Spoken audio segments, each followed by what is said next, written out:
Hello students, चलिए तो हम लोग एक और क्वेश्चंस के वीडियो सॉल्यूशंस को देखते हैं। क्वेश्चन कुछ इस तरीके से students, find the area bounded by the parabola y square equal to 4ax। ये एक पैराबोला है y square equal to 4x, ये एक पैराबोला है y square equal to 4ax का ये वाला। और क्या बोला गया है, एंड इट्स लेटस रेक्टम, मतलब कि पैराबोला तो ठीक है लेकिन किससे किससे बाउंडेड होना चाहिए वो एरिया।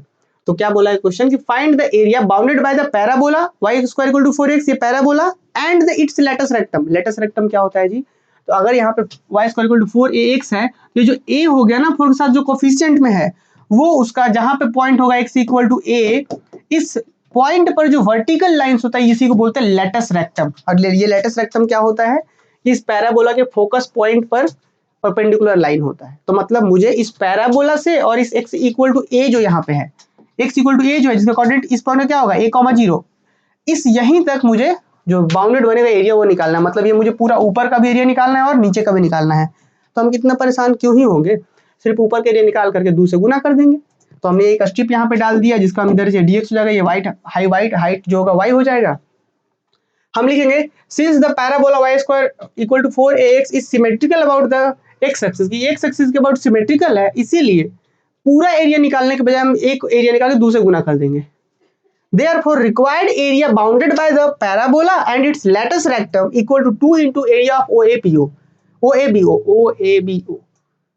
कि पूरा जो required area होगा वो बराबर होगा 2 into area of OABO which is equal to 2 as it is। और भाई यहाँ पे एरिया कैसे निकलेगा OABO का, इस OABO का एरिया कैसे निकलेगा, तो भाई ये लिमिट क्या है, यहाँ पे 0 है और यहाँ पे a है, इसीलिए इस लेटस रेक्टम का बोला गया था ताकि वो कहाँ से कहाँ तक एरिया निकालना है वो बताया गया था। तो यहाँ पे x इक्वल टू 0 है, कहाँ तक जा रहा है, x इक्वल टू a तक जा रहा है।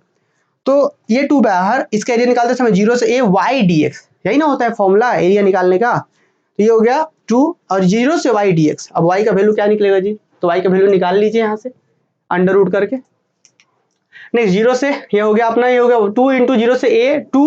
अब देखिए y का वैल्यू क्या होगा, y का वैल्यू यहाँ पे निकलेगा, यहाँ से y square equal to 4ax तो निकलेगा, तो y का वैल्यू क्या होगा, इधर पे इस स्क्वायर को उधर पे तो रूट बन जाएगा, तो plus minus under root 4ax और ये 4 बाहर निकल जाएगा, कितना होगा 2 और रूट a और रूट x।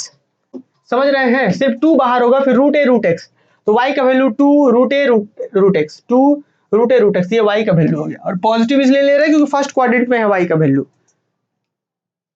इसलिए पॉजिटिव। तो भाई 2 हो गया एज इट इज। देखिए ये 2 अब इसके साथ गुना होगा तो क्या हो जाएगा 4 बाहर, रूट a भी बाहर, बचे क्या 0 से a under root x dx, 0 से a under root x dx। 4 root a बाहर है और रूट x का इंटीग्रेशन सब बच्चों को पता होगा 2/3 x का पावर 3/2, 2/3 x का पावर 3/2, ये तो आपको याद करना होगा, है ना, आपने पढ़ा भी होगा। हालांकि आप पावर 1/2 में क्या एक जोड़ करके फिर कर सकते थे इंटीग्रेशन। तो इसका रूट x का इंटीग्रेशन ये 2/3 x का पावर 3/2, 0 से अपर हाफ, ये जो हो गया a लिमिट हो गया। नेक्स्ट जैसे ही आप पुट करेंगे a तो क्या हो जाएगा जी 2/3 a का पावर 3/2, और लोअर लिमिट तो पुट करना नहीं है, 0 है इसलिए, तो 4 रूट a 2/3 a का पावर 3/2।